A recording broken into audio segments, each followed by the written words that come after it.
वो हम इस विषय पर ये वीडियो है कि आखिर इन पांचों परिवारों में किन किन परिवारों में अनबन है, कहां कौन सा ऐसा परिवार है जो आज भी इतनी लंबी राजनीति करने के बाद आज भी वो परिवार जो है एकजुट है।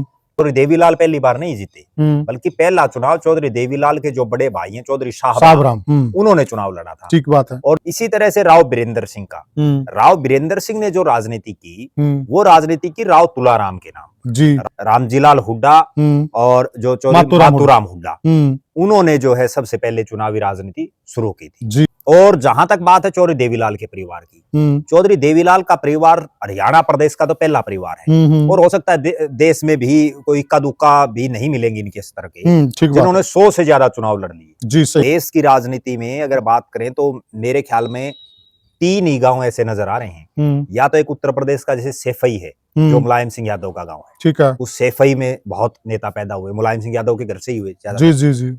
या बादल परिवार में बादल गांव से जैसे प्रकाश सिंह बादल के, और या फिर चौटाला गांव में, लेकिन इन तीनों की भी अगर तुलना करें तो चौटाला में ज्यादा मिलेंगे।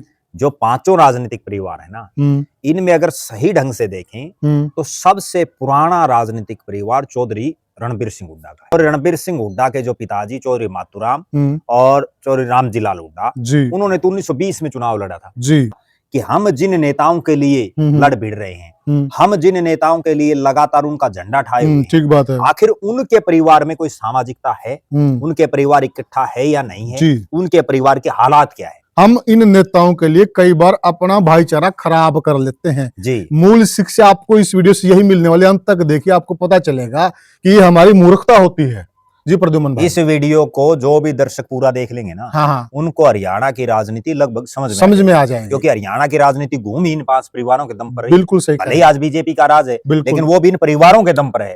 अगर ये परिवार ना जाए ना बीजेपी में, बीजेपी कुछ नहीं है। बीजेपी पहले यहीं थी ना, बिल्कुल सही, 2014 से पहले, तब 2014 से पहले इन परिवारों में से कोई नहीं था बीजेपी में जी। सही।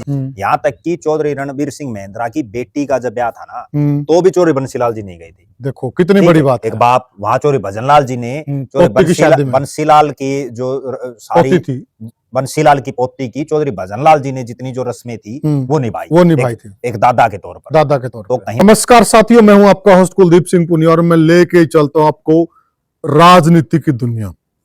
साथियों, राजनीति की दुनिया की बात करें तो आज हम जो चर्चा करने जा रहे हैं वो पूरे हरियाणा की राजनीति की चर्चा है। आज हरियाणा के अंदर जितने भी बड़े बड़े राजनीतिक परिवार हैं, उन्होंने जब से राजनीति की शुरुआत की है और आज तक उनकी सारी राजनीति का विवरण देंगे। मुख्यतः हरियाणा की राजनीति में 3 लालों के परिवार हुए हैं, चौधरी देवीलाल, चौधरी बंसीलाल और चौधरी भजनलाल, जो शीर्ष पद तक पहुंचे हैं।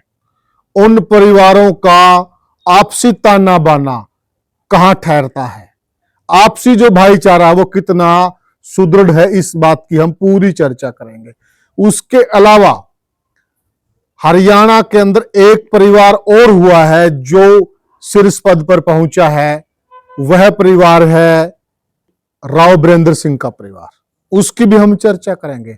और उसके अलावा एक ऐसा परिवार है जिसने हरियाणा की राजनीति में सबसे पहले शुरुआत की और सबसे आखिर में जाकर उनको वह पद मिल पाया जिस पद के वो हकदार थे। पूरी चर्चा, पूरी हरियाणा की राजनीति का निचोड़ निकाल देंगे साथियों इस चर्चा में। जो भी भाई राजनीति में इंटरेस्ट रखते हैं, अगर उन्होंने यह चर्चा पूरी देख ली तो पूरी हरियाणा की राजनीति को समझ जाएंगे।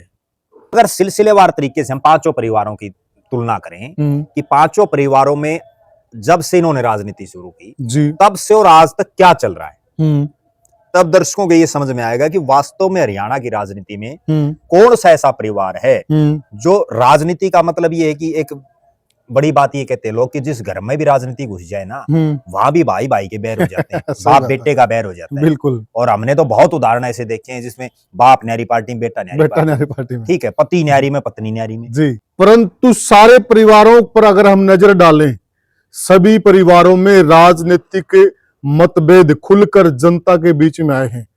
केवल एक ही ऐसा परिवार है जिसके राजनीतिक मतभेद कभी भी जनता के बीच में नहीं आए हैं, और वह राजनीतिक रूप से एक है।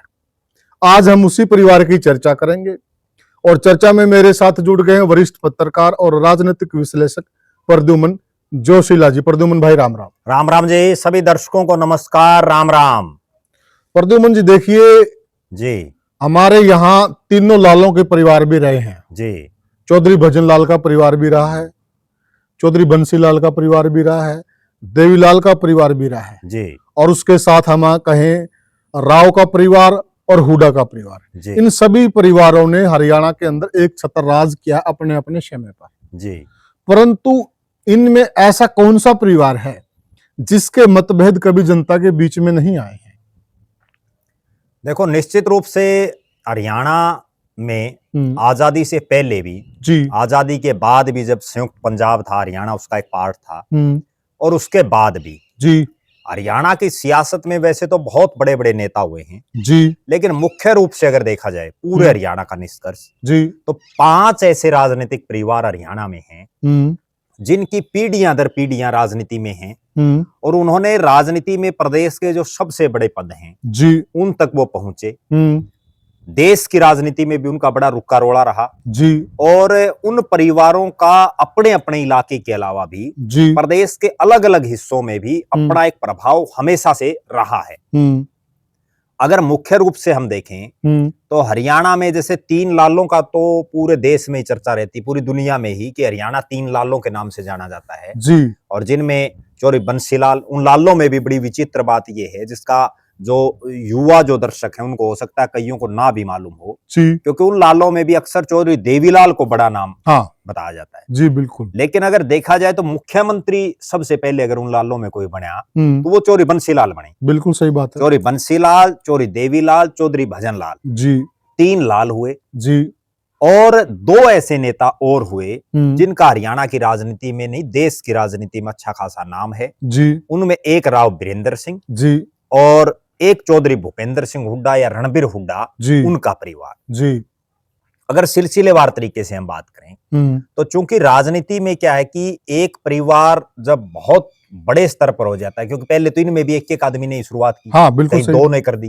जैसे 2 भाइयों ने शुरुआत कर दी। जी, जी, अब चौधरी देवीलाल के परिवार की अगर बात करें तो उस बात का भी बहुत कम लोगों को पता होगा कि चौधरी देवीलाल पहली बार नहीं जीते, बल्कि पहला चुनाव चौधरी देवीलाल के जो बड़े भाई हैं चौधरी शाहबराम, उन्होंने चुनाव लड़ा था। ठीक बात है। और चौधरी शाहबराम और चौधरी देवीलाल, जी, दोनों भाइयों ने राजनीति की। जी, ये अलग बात है कि चौधरी देवीलाल का बहुत बड़ा नाम हुआ जी, और चौधरी शाहबराम उस सत्र पर नहीं जा पाए। उसी तरह से अगर बात करें चौधरी बंसीलाल के परिवार में, तो वो एक गैर राजनीतिक सा परिवार था, उनमें चौधरी बंसीलाल ने ही राजनीति शुरू की, बाकी तो उनके भाई जो है राजनीति से काफी दूर। जी, जी, जी। चौधरी भजनलाल के परिवार की बात करें तो चौधरी भजनलाल ने भी खुद अपने दम पर ही राजनीति शुरू की, उनके भाइयों का भी कोई वो नहीं था, लंबा चौड़ा राजनीति परिवार का। इसी तरह से राव बीरेंद्र सिंह का, राव बीरेंद्र सिंह ने जो राजनीति की वो राजनीति की राव तुलाराम के नाम। जी, राव तुलाराम अहिरवाल के ही देश के जो बहुत बड़े जो स्वतंत्रता सेनानी हुए हैं जी, उनमें वो शामिल रहे। हाँ, बिल्कुल सही। और उसके बाद रामपुरा हाउस का एक बड़ा अच्छा खासा दबदबा रहा। जी, और राव बीरेंद्र सिंह राजनीति, चूंकि राव तुलाराम के परिवार में किसी तरह से जो है वो उसी से उनकी राजनीति शुरू होगी। उसके बाद बात करें रणबीर सिंह हुड्डा की, जी, तो रणबीर सिंह हुड्डा और चौधरी भूपेंद्र सिंह हुड्डा की राजनीति, उनके जो पिताजी और जो उनके पिताजी के भाई रामजीलाल हुड्डा और जो चौधरी मातूराम हुड्डा, उन्होंने जो है सबसे पहले चुनावी राजनीति शुरू की थी। जी, उसके बाद उनकी राजनीति आगे चलती थी। बिल्कुल। आज हालात ये है कि हरियाणा प्रदेश में ही नहीं बल्कि ये जो परिवार है ना, इनमें से 2 परिवार तो ऐसे हैं जिन्होंने हरियाणा से बाहर भी चुनाव लड़े हैं। राव बीरेंद्र सिंह के परिवार ने और जो है चौधरी देवीलाल के परिवार ने। जी। और जहां तक सवाल है, आज इनके परिवारों की यह हालात है कि बड़ी कड़वी सच्चाई है। वैसे हरियाणा प्रदेश में इन परिवारों ने 20 विधानसभा क्षेत्रों के आसपास ऐसे विधानसभा क्षेत्र हैं, जैसे हरियाणा में 17 SC रिजर्व सीटें हैं ना, जी जी, इस तरह से 20 एक हरियाणा में ऐसी सीटें इन्होंने बना ली जो अपने लिए इनके लिए एक तरह से रिजर्व हो गई, जिनमें से 10 से एक पहिया जीत जाते हैं। आज भी एक तरह से जागीर की तरह हो गई है। बिल्कुल, आज भी अगर इनके परिवारों की आप गिनती करेंगे हम तो लगभग 10 के आसपास सदस्य आज भी इनके जो है प्रदेश की लोकसभा विधानसभाओं में बैठे हैं। तो कहीं ना कहीं प्रदेश की जो 90 हल्के हैं और 10 लोकसभा हैं, जी जी, उनका जो है 20% के आसपास तो कम से कम इनके पास हाँ है आज भी। बिल्कुल सही बात है, इनकी जागीरदारी से कायम हो रही है 20 बिल्कुल। सीटों पे तो। और जहां तक बात है चौधरी देवीलाल के परिवार की, चौधरी देवीलाल का परिवार हरियाणा प्रदेश का तो पहला परिवार है, और हो सकता है देश में भी कोई इक्का दुक्का भी नहीं मिलेंगे इनके स्तर के ठीक बात जिन्होंने 100 से ज्यादा चुनाव लड़ लिए। जी सही वो कहा। बहुत बड़ी बात होती है। और जिस चौटाला गांव में जो है 1 दर्जन से ज्यादा तो विधायक बन चुके हैं लोग। सही बात ठीक है, देश की राजनीति में अगर बात करें तो मेरे ख्याल में 3 ही गांव ऐसे नजर आ रहे हैं। या तो एक उत्तर प्रदेश का जैसे सैफई है, जो मुलायम सिंह यादव का गांव है, ठीक है, उस सैफई में बहुत नेता पैदा हुए, मुलायम सिंह यादव के घर से ही हुए ज्यादा। जी जी जी, या बादल परिवार में, बादल गांव से जैसे जी प्रकाश सिंह बादल के, और या फिर चौटाला गांव में। लेकिन इन तीनों की भी अगर तुलना करें तो चौटाला में ज्यादा मिलेंगे। अब जो आपने मेन जो आज वीडियो का हमने जो निष्कर्ष है, वो हम इस विषय पर ये वीडियो है कि आखिर इन 5 परिवारों में किन किन परिवारों में अनबन है, कहां कौन सा ऐसा परिवार है जो आज भी इतनी लंबी राजनीति करने के बाद आज भी वो परिवार जो है एकजुट है। एक सबसे गंभीर बात मैं और बताता हूं दर्शकों जी, जो 5 राजनीतिक परिवार है ना, इनमें अगर सही ढंग से देखें तो सबसे पुराना राजनीतिक परिवार चौधरी रणबीर सिंह हुड्डा का है। और रणबीर सिंह हुड्डा के जो पिताजी चौधरी मातूराम और चौधरी रामजीलाल हुड्डा, उन्होंने तो 1920 में चुनाव लड़ा था जी, पहला एक चुनाव, ने हिसार से, एक ने हिसार से और एक ने रोहतक से जी। 1920 में उन्होंने अपने जीवन का पहला चुनाव लड़ा था जी, जिसका बहुत कम लोगों को पता है जी। और बहुत लोग जो ये कहते हैं, मुझे आज भी याद है जब हुड्डा साहब मुख्यमंत्री बने तो उसके बाद वो हिसार जिले में आई। उन्होंने हिसार जिले में नलवा हल्के में एक लुदास गांव पड़ता है, बिल्कुल, तो उस लुदास गांव में हुड्डा गोत्र के कुछ घर हैं जी। तो उन्होंने यहाँ भरे मंच से कहा था कि भाई हमारा तो एक ही चीज है, ठीक है, सांगी और लुदास, ठीक है, हमारा एक परिवार यहाँ रहता है, एक परिवार हमारा वहां रहता है जी जी। तो उस चीज का बड़ा असर पड़ा। और हुड्डा साहब इस चीज में बड़े माहिर थे कि वो कहीं आपकी दादी का गांव, कभी अपनी बुआ का गांव, कभी अपने फूफा का गांव, कभी कुछ, वो इस तरह की ये बातें लोगों को बताते रहते हैं और ये असर भी डालती हैं, बिल्कुल असर डालती है। उससे लोगों में एक अपनापन की भावना आती है, भाई ये तो अपने जैसा ही, सामाजिकता भी झलकती है जी। तो अगर सिलसिलेवार तरीके से हम 5 परिवारों की तुलना करें कि 5 परिवारों में जब से इन्होंने राजनीति शुरू की जी, तब से और आज तक क्या चल रहा है, तब दर्शकों को ये समझ में आएगा कि वास्तव में हरियाणा की राजनीति में कौन सा ऐसा परिवार है जो राजनीति का मतलब ये है कि एक बड़ी बात ये कहते हैं लोग कि जिस घर में भी राजनीति घुस जाए ना, वहां भी भाई भाई के बैर हो जाते हैं बाप बेटे का बैर हो जाता है, बिल्कुल। और हमने तो बहुत उदाहरण ऐसे देखे हैं जिसमें बाप न्यारी पार्टी में, बेटा न्यारी पार्टी में, ठीक है, पति न्यारी में, पत्नी न्यारी में जी। मैंने तो एक ऐसा भी चित्र उदाहरण और देखा है कि एक मंत्री जी थे, पूर्व मंत्री, अब तो उनका देहांत हो गया, उनका एक घर है, उस घर में उनके 3 बेटे हैं और एक उनकी धर्मपत्नी जी। वो 3 बेटे, 3 न्यारी पार्टी, अब 3 झंडे लग रहे हैं घर, हाँ बिल्कुल, बताओ कितनी विचित्र बात है जी। सही बात, एक घर में 3 पार्टियों में झंडे लग रहे हैं, बिल्कुल सही बात, और तीनों टिकट मांग रहे हैं हाँ। और फिर आखिरकार हुआ क्या, उन तीनों भाइयों को मिली नहीं, उनकी माँ को दे दी ठीक है, बहन का रोड़ा क्यों करे सुलट जाए, लेकिन वो माँ को भी कोई खास वोट नहीं, और ना ये एक दूसरे पे कभी भरोसा करते हैं। राजनीति का मतलब ये हो जाता है कि राजनीति में जैसे वो एक चुटकुला है ना, वे एक लड़का अपने पिता को कहने लगा, लड़का छत पे खड़ा था, पिताजी नीचे खड़ा था, कि पिताजी मुझे राजनीति करनी है हाँ। तो उसके पिताजी ने कहा, बेटा राजनीति बड़ी गंदी चीज है, एक करके कहा अभी नहीं होगा, बोला ना आप गुर सिखाओ, बोला मैं जो है करूंगा मैं। तो उसने कही, बेटा फिर एक काम कर, तू छात पे चढ़ जा। वो अपने छोरा छात पे चढ़ गया जी। बोले हाँ बाबू ये बता क्या करना है, बिल्कुल। बोला ऊपर तो डाक मार जा, नीचे कूद जा। बोला जब डाक मार जाऊंगा तो मैं तो पढ़ूंगा, चोट लगेगी मेरा, ना बोला बेटा, बोला मैं खड़ा नीचे, मैं खड़ा, टेंशन ले हाँ। बोला मैं आप पे पकड़ लूंगा जी। वो छोरा ना अपना आपका बाबू पे विश्वास करके डाक मारते हैं, कड़े गोड्डा टूट गया, कड़े हाथ टूट गया, कड़े मुंह फूट गया, सारा सौदा हो गया लहूलुहान। तो बोला बाबू ये क्या करी, बोला बेटा राजनीति का ये पहला गुरु है कि अपने बाप पे भरोसा नहीं करना चाहिए। और ये वास्तव में है कि हमने तो यहाँ देखे बाप अपने बेटे को पार्टी से निकाल, बिल्कुल ठीक है, तो इसको सिस्टम। लेकिन बहरहाल जिस विषय पर हम आए हुए थे कि सिलसिलेवार तरीके से हम 5 परिवारों में अगर देखें कि किस परिवार की क्या हालात आज के दिन है, और इतना लंबा उनका जो राजनीति, किसी ने 100 साल से ज्यादा हो गया, बुड्ढा साहब के परिवार ने तो 104 साल हो गए राजनीति, सही कह रहे हैं आप। इसी तरह से उसके बाद चौधरी देवीलाल के परिवार ने भी जो है 1937 में लड़ा था, तो उनको भी 90 साल 87-88 साल हो गई, बिल्कुल ठीक है। इसी तरह से फिर राव बीरेंद्र सिंह, भजनलाल, बंसीलाल, बहुत युग बीत गई, कई पीढ़ियां चली जी। सही बात है। सबसे पहले अगर पीढ़ी भी देखें ना प्रद्युमन भाई, हम मातूराम हुड्डा जी, जी रणबीर हुड्डा जी, जी भूपेंद्र सिंह हुड्डा जी जी और दीपेंद्र हुड्डा जी। जी। 4 पीढ़ियां तो बिल्कुल होगी। चार पीढ़ियां उनकी और होगी, 5वीं पीढ़ी 4 चौधरी देवीलाल के परिवार की राजनीति में ही। हो गई। हाँ, हम्म, और बाकियों की भी आ जाएंगी चौथी चौथी। जी जी बिल्कुल।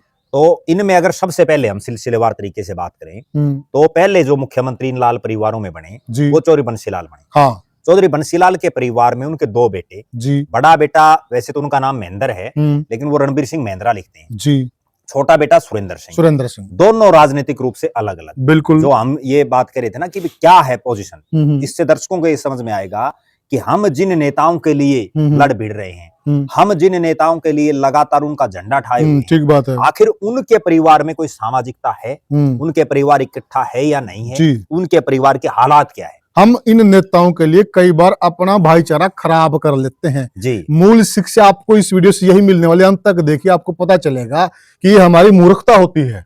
जी प्रद्युमन भाई। इस वीडियो को जो भी दर्शक पूरा देख लेंगे ना, हाँ। उनको हरियाणा की राजनीति लगभग समझ में आ जाएगी, क्योंकि हरियाणा की राजनीति घूम ही इन 5 परिवारों के दम पर है। बिल्कुल सही। भले ही आज बीजेपी का राज है, लेकिन वो भी इन परिवारों के दम पर है। अगर ये परिवार ना जाए ना बीजेपी में, बीजेपी कुछ नहीं है। बीजेपी पहले यहीं थी ना, बिल्कुल सही। 2014 से पहले, तब 2014 से पहले इन परिवारों में से कोई नहीं था बीजेपी में। जी सही। बीजेपी का देखो आप क्या हालात। बिल्कुल सही बात है।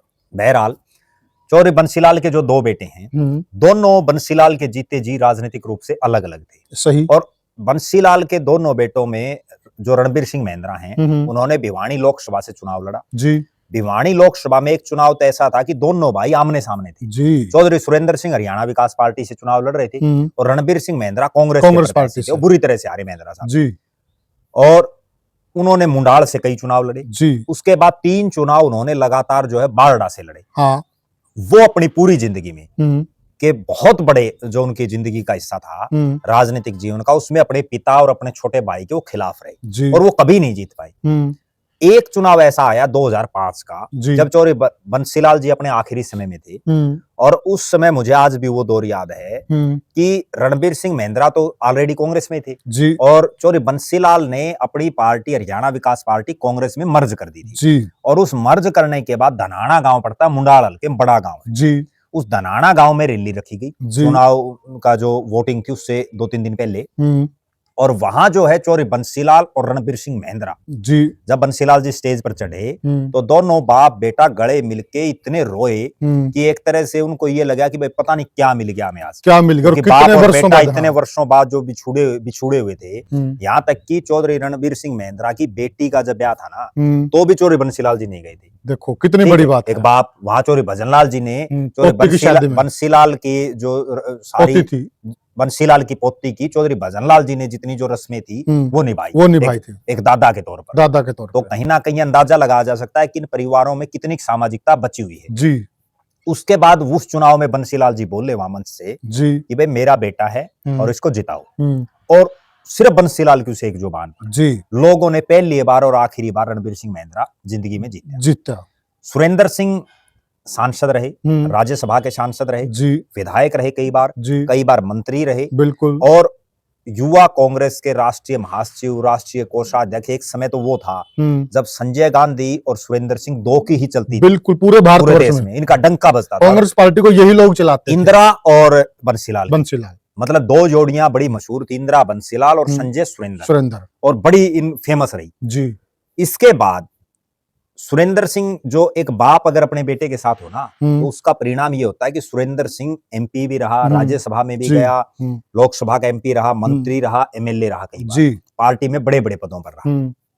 उसके बाद ये पिता के आशीर्वाद की ताकत है जी। चौधरी बंसीलाल का अगर राजनीतिक जीवन देखें तो वो सबसे पहले उनकी राजनीति शुरू हुई थी, वो राज्यसभा के सदस्य बने थे। ठीक बात है, जिसका बहुत कम लोगों को पता। 1960 में जब संयुक्त पंजाब था जी, तो उस समय उनको राज्यसभा में भेजा गया था जी। और एक लोग जो उनको भेजने वाले कौन थे ये भी थोड़ा दर्शकों, यहाँ जो लोग जो घूम रहे हैं ना, रोचक किस्सा ये, यहाँ जो लोग घूम रहे हैं उन लोगों को तो क्या है कि हल्के में किलकी माने जाओ, कोई नहीं पूछता। असली जो गोटी फिट होती है वो दिल्ली के राजनीतिक गलियारों में होती है बिल्कुल। जब चौधरी बंसीलाल 6 साल के लिए वहां राज्यसभा में गए तो उनकी दिल्ली के गलियारों में इतनी जबरदस्त पैठ बन गई कि उसके कुछ ही समय के बाद जब उनका टेन्योर पूरा हुआ और फिर उन्होंने तोशाम से चुनाव लड़ा, फिर राव बीरेंद्र सिंह की सरकार पड़ी, उसके बाद चुनाव हुए और 1968 में हरियाणा को पहला लाल मुख्यमंत्री मिला। चौधरी बंसीलाल को राजनीतिक रूप से जिन्होंने मुख्यमंत्री तक पहुंचाया, जिन्होंने जी। राज्यसभा तक पहुंचाया, उनमें एक बहुत बड़ा रोल जी जो गुलजारी लाल नंदा है, हाँ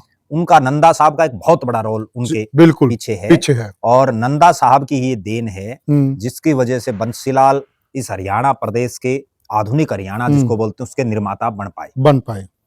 उसके बाद उनकी इंदिरा गांधी से भी बहुत जबरदस्त ट्यूनिंग हुई। जी जी फिर अगर बंसीलाल की बात करें तो बंसीलाल ने राज्यसभा के बाद तोशाम से चुनाव लड़े, जी भिवानी लोकसभा से चुनाव लड़े, जी। कई बार वो सांसद रहे।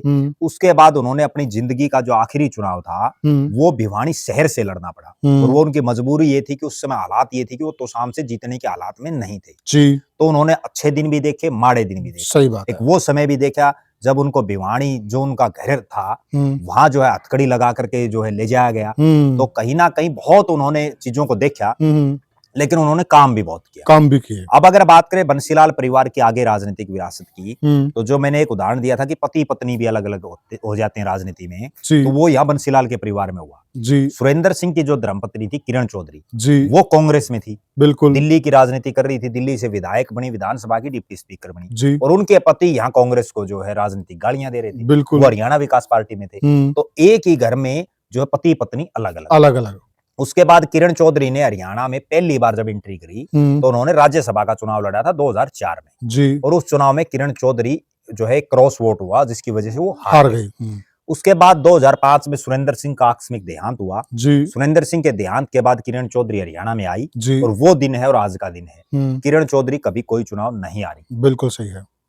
2005 में तो शाम से एमएलए बनी, फिर मंत्री बनी, 2009 में एमएलए बनी, फिर मंत्री बनी, बिल्कुल 2014 में फिर एमएलए बनी, कांग्रेस विधायक दल की नेता बनी, 2019 में फिर एमएलए बनी, 2024 के विधानसभा चुनाव से पहले माँ बेटी दोनों ने बीजेपी ज्वाइन कर ली और आजकल वो राज्यसभा में है। बिल्कुल। तो ये कहा जा सकता है कि किरण चौधरी दिल्ली की विधानसभा में बैठी, हरियाणा में मंत्री रही, विधायक रही और अब राज्यसभा में है। चौधरी सुरेंद्र सिंह और किरण चौधरी की जो बेटी है, इकलौती बेटी श्रुति चौधरी, उन्होंने अपना राजनीतिक जीवन चौधरी सुरेंद्र सिंह के निधन के बाद शुरू किया जी। और पहला चुनाव उन्होंने अपनी जिंदगी का 2009 में लड़ा जी। वो एमपी बनी, बिल्कुल। उसके बाद वो 14 में आ रही, 19 में आ रही जी जी। उसके बाद 24 में उनकी टिकट काट दी गई। और यहाँ भी एक रिकॉर्ड बड़ा गजब बना जी कि एक 1991 के चुनाव को अगर छोड़ देना जी, तो जब से भिवानी लोकसभा बनी है तब से 1991 में चौधरी बंसीलाल के परिवार ने खुद चुनाव नहीं लड़ा था।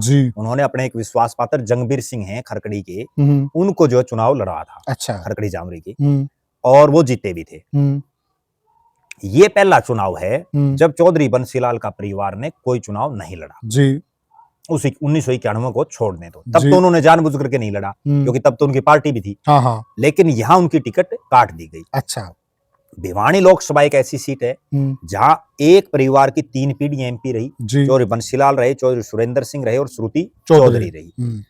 तो श्रुति चौधरी फिलहाल तो शाम से विधायक हैं और प्रदेश की नायब सिंह सैनी की सरकार में कैबिनेट मंत्री हैं। ये पूरा वृतांत है चौधरी बंसीलाल के परिवार का, जिसमें चौधरी बंसीलाल के परिवार में राजनीति के शुरू के कुछ एक साल अगर छोड़ देना तो उसके बाद लगातार भाइयों में विवाद रहा राजनीतिक रूप से, पति पत्नी राजनीतिक रूप से अलग अलग रही। और इसके बाद अब जब तीसरी पीढ़ी आई तो चौधरी बंसीलाल के जो बड़े बेटे रणबीर महेंद्रा, उनके बेटे अनिरुद्ध चौधरी ने भी पहला चुनाव तो शाम से लड़ा और यहाँ दोनों भाई बहन आमने सामने, जिसमें अनिरुद्ध चौधरी चुनाव हार गए। और बहुत लोग एक चीज और भी कहते हैं कि, और मेरा भी ये मानना है कि अनिरुद्ध चौधरी अगर अपनी जिद छोड़ देते तो आज वो बारडा से विधायक होते कांग्रेस के। उन्होंने केवल इस जिद में कि मैं चौधरी बंसीलाल का वारिस हूँ, मैं मेरी इस बहन के सामने चुनाव लड़ूंगा और चूंकि कांग्रेस की आवाज दिख रही थी और इसको हरा दूंगा, हराते ही बंसीलाल का वारिस बन जाऊंगा, जो कि बहुत बड़ी राजनीतिक भूल होगी, बहुत बड़ी राजनीतिक भूल हुई, जिससे जिस बारडा में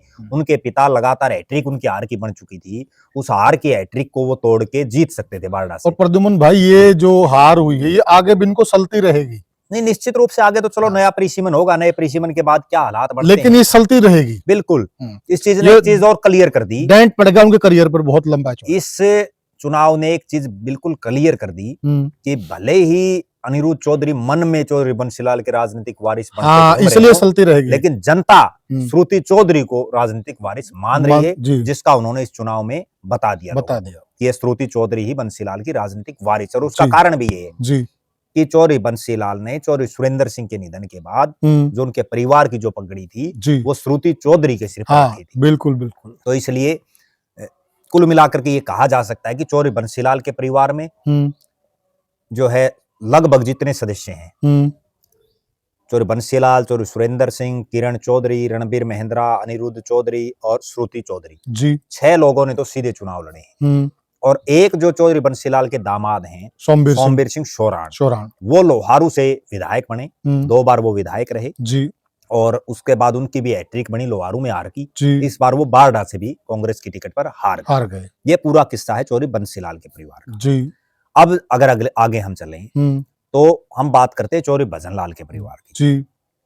चौधरी भजनलाल वैसे तो जो है आदमपुर मंडी उनका कोई मूल गांव नहीं है। जी जी, पाकिस्तान से आकर के और जो है वो मोहम्मदपुर रोही, जिसको एमपी रोही बोल देते हैं, फतेहाबाद में जी, उसमें आए और उसके बाद इन्होंने जो है आदमपुर मंडी में अपना छोटा मोटा व्यापार शुरू किया। जी।